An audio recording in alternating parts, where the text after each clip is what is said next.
En esta clase vamos a describir en forma general todas las estructuras en dos dimensiones que vamos a estudiar en estática, todas ellas enmarcadas en lo que es el elemento estructural prismático que vimos en la anterior clase, y vamos a definir en forma general qué es el grado de indeterminación estático y para qué sirve. Cada una de estas estructuras las vamos a estudiar detalladamente en cada sesión. Aquí vamos a hacer un pantallazo general de todas ellas. Primero vamos a estudiar a las cerchas, que son elementos estructurales tipo barra, que solamente van a estar sometidos a compresiones o atracciones, y solamente tienen cargas puntuales aplicadas en los nodos. Luego vamos a estudiar los elementos viga. Ellas son elementos prismáticos que van a trabajar a flexión, y aquí ya puede existir el caso de cargas distribuidas, que son vectores continuos.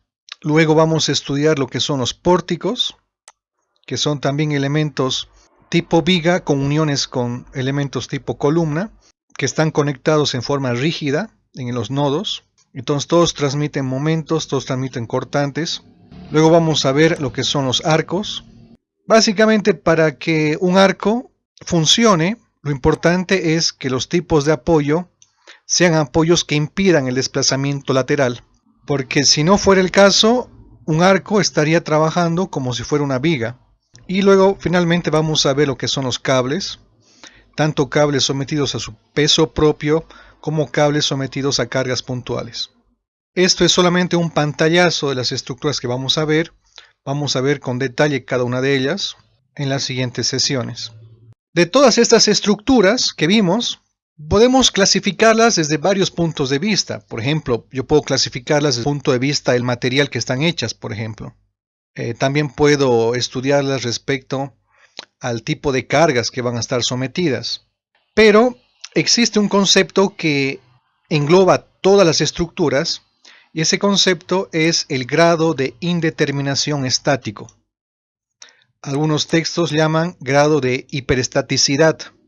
Entonces, el grado de indeterminación estático, vamos a usar estas siglas, es una manera fácil de clasificar las estructuras antes de intentar resolverlas. Porque ese es nuestro objetivo último, resolver estas estructuras. Resolver, ya dijimos, que es encontrar, calcular el valor de las reacciones y el valor de las fuerzas internas de la estructura. Este número, el grado de indeterminación estático, se lo calcula con esta ecuación. Esta más que todo es una ecuación conceptual, que es el número de incógnitas del problema menos el número de ecuaciones que yo tengo, menos el número de ecuaciones disponibles. Cada una de estas estructuras, la cercha, la viga, los pórticos, los arcos, y por qué no decir también los cables, tienen una forma distinta de calcular este grado de indeterminación estático. Entonces lo vamos a ver con calma en cada una de estas estructuras. A pesar de que cada estructura tiene una fórmula distinta de calcular este grado de indeterminación estático, aún así ya podemos hacer algunas conclusiones. Por ejemplo, si el grado de indeterminación estático es 0, ¿qué nos está diciendo el problema? Nos está diciendo que esa estructura es fácil de resolver y es solamente utilizando las ecuaciones de la estática. Ese tipo de estructura se le llama estructura isostática y técnicamente es una estructura estáticamente determinada. Solamente con las ecuaciones de la estática es que se puede resolver el problema. Pero ¿qué pasaría si este número, el grado de indeterminación estático, es mayor que 0? Significa que tengo mayor número de incógnitas que de ecuaciones disponibles. Y conceptualmente ese es lo que se llama una estructura hiperestática. Es una estructura estáticamente indeterminada. La mayoría de las estructuras son estructuras hiperestáticas, en las cuales yo tengo más incógnitas que ecuaciones disponibles, que entre comillas son las ecuaciones de la estática. Y para poder resolver esos problemas, yo necesito conocer las propiedades elásticas del material. Y eso es otra área distinta. Aquí nosotros solamente estamos interesados en el caso de estructuras isostáticas. Entonces nosotros en el curso nos vamos a limitar solamente a resolver estructuras isostáticas. No vamos a poder ser capaces de resolver estructuras hiperestáticas.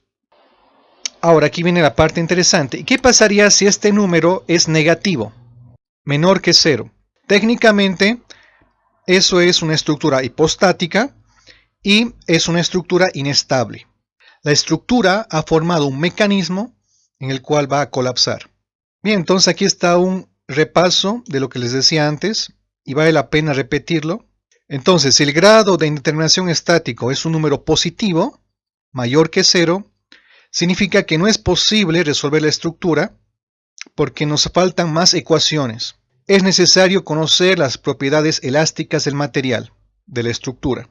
Y al hacer eso es lo que se llama la resistencia en materiales o el análisis de estructuras. Esas son las dos ramas que se dedican a analizar, a resolver estructuras hiperestáticas. Si el grado de indeterminación estático es igual a 0, significa que se puede resolver la estructura solamente utilizando las ecuaciones de la estática y, en algunos casos, alguna ecuación de condición de la estructura. Este término de ecuación de condición se refería, si se acuerdan en la anterior clase, al tema de las articulaciones, por ejemplo, que son ecuaciones auxiliares que me van a ayudar a resolver el problema. Y como ya les decía antes, si el grado de indeterminación estático es un número negativo, menor que 0, la estructura no tiene el número suficiente de reacciones para lograr el equilibrio. Y técnicamente eso se llama mecanismo. La estructura ha formado un mecanismo de colapso. Si el grado de indeterminación estático de una estructura es 0, esto no es una condición suficiente para demostrar la estabilidad de una estructura. No es una demostración concluyente de que la estructura es estable. Y como les decía antes, cada estructura que vimos al inicio tiene una ecuación distinta de este grado de indeterminación estático. Las cerchas tienen una fórmula, las vigas tienen otra, los pórticos tienen otra. Y el objetivo de este curso es ver con detalle en cada una de esas estructuras cuál es la fórmula y cómo se calcula el grado de indeterminación estático. Y esto es lo que les decía antes. Cuando el grado de indeterminación estático es un número negativo, se dice que la estructura está formando un mecanismo.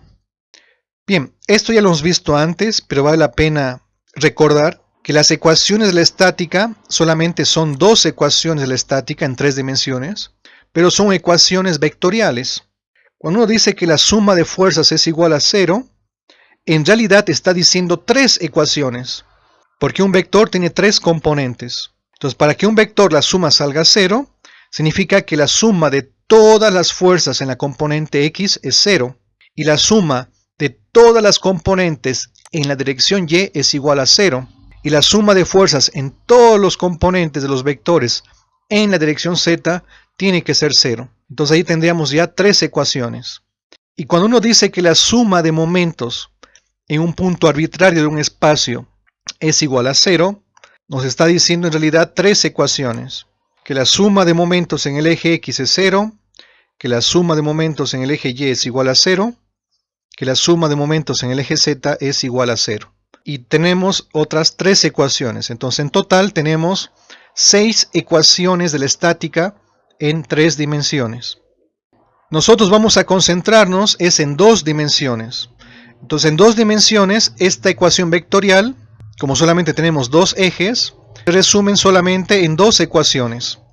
Suma de fuerzas en el eje X es 0, suma de fuerzas en el eje Y es igual a 0. Y de la ecuación vectorial del momento se resumen solamente en una ecuación. Suma de momentos en cualquier punto del plano tiene que ser 0. En el plano, si yo tengo el eje X, el eje Y, el eje Z es el eje que no lo vamos a ver porque está saliendo del papel. Y este es el sentido positivo. Este es el sentido positivo del momento, que corresponde al sentido positivo del momento Z. Entonces, giros antihorarios son positivos y giros horarios son negativos. Entonces, el momento en el plano tiene signo y es igual a la fuerza por el brazo. Y el brazo ya dijimos que es la distancia que está formando 90 grados con el punto donde estamos encontrando el momento y la línea de acción donde está localizada la fuerza. Y puede ser un giro positivo como este, por ejemplo, o puede ser un giro negativo como este. Entonces, en 3 dimensiones son 6 ecuaciones, pero en 2 dimensiones, que es el caso de los elementos prismáticos, vamos a tener solamente 3 ecuaciones de la estática.